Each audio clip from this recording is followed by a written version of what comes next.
Alright, so for chapter 13, we go over law of property, real and personal. So it's pretty interesting. Talks about different types of property, different contracts that can be signed for it to be your property for a period of time, anything. If it's owned by someone else, you'll see things like lease, leasehold, stuff like that.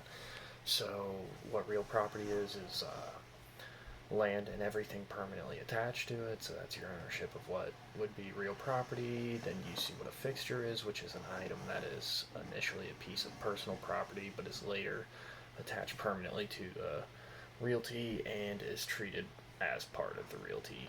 And so then you see some different things which are pretty cool, which are water rights, which this is the legal ability to use flowing water across or underneath one's property. So if it's water going through your property or underneath, it's yours, which is pretty cool. You have the mineral rights, which is the legal ability to dig or mine the minerals from the earth below the surface of one's land. So it's kind of similar to the water.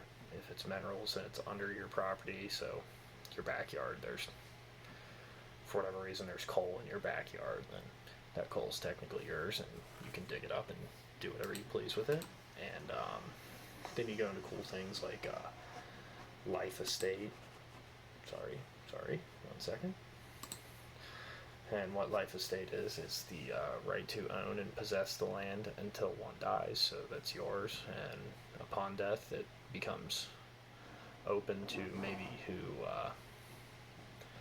you have in your will for that land to go to, and then it's up to them for what they want to do with it. And then you see future interest, which is the present right to possess and own the land in the future. So that would probably be like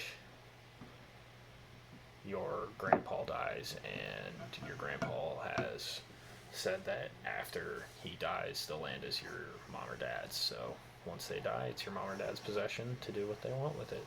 And after that, you see easement. And what easement is an irrevocable right to use some portion of another person's land for a specific purpose, which is different, but you see that in our current world pretty frequently.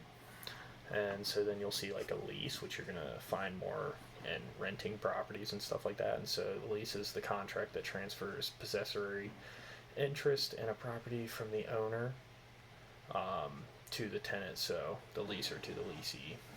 And then you have leasehold, which is the right to possess property for an agreed upon period of time, stated in the lease, which is pretty cool. And so you just see all the different types of ways that property is yours, and how they classify it. Thanks.